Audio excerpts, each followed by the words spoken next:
Greetings, brothers and sisters. Today I wanted to touch on the economy and the banking system.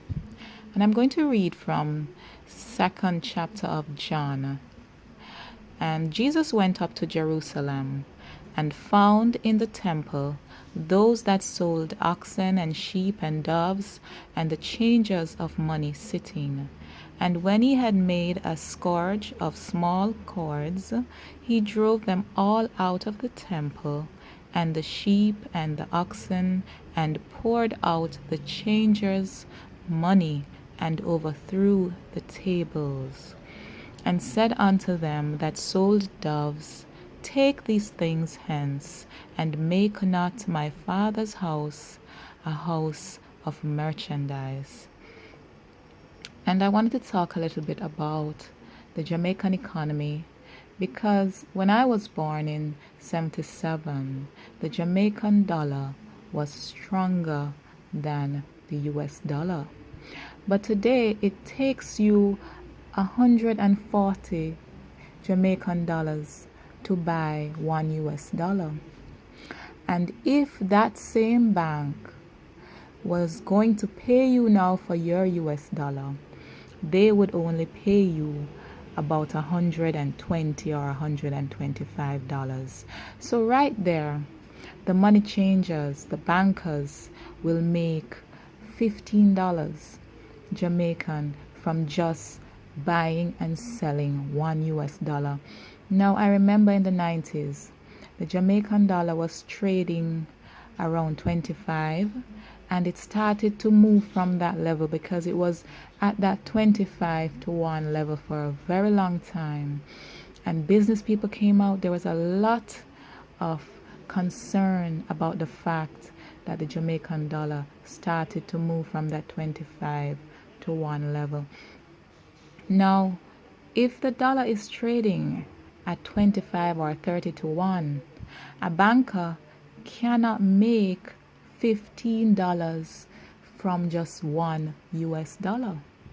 So these people have an interest in seeing the Jamaican dollar lose value. And we saw recently, about 2 months ago, it made a new low at the 130 level, and small business people came out, many Jamaicans came out and were expressing concern that the dollar had started to move from that 120, 130 band.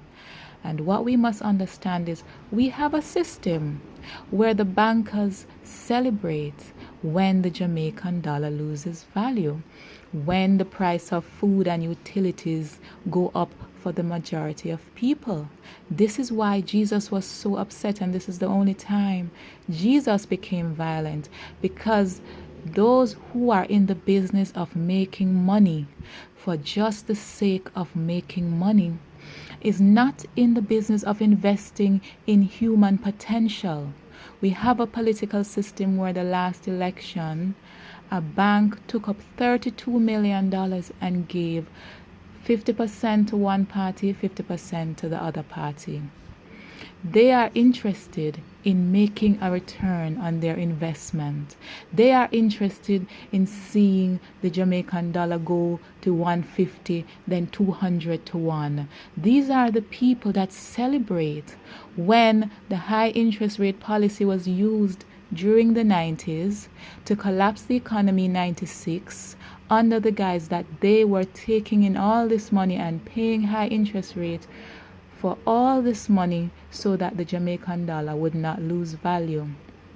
But it has lost value, and it will continue to lose value as long as we have a system where there are people who are more interested in seeing the dollar lose value, in making money, rather than taking that 32 million and investing in people, going into communities and setting up trade centers, setting up creativity centers, making sure that a child in Arnett Gardens, where I was born and raised, learns music, learn to play chess, learn to bake a cake, to sew a garment. I saw my grandmother staying up late at night making clothes, and she was able to take care of her 9 children from this. But we have a society with so much wealth but there are places starving. The spirit of the people are starving. There is no creativity.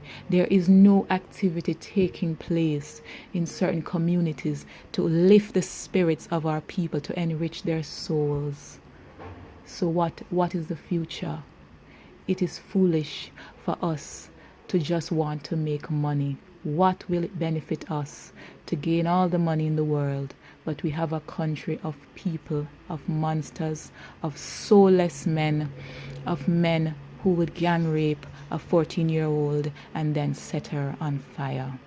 What is the benefit to us, my brothers and sisters, for this system of things? We have to come out of her, my beautiful Jamaican people.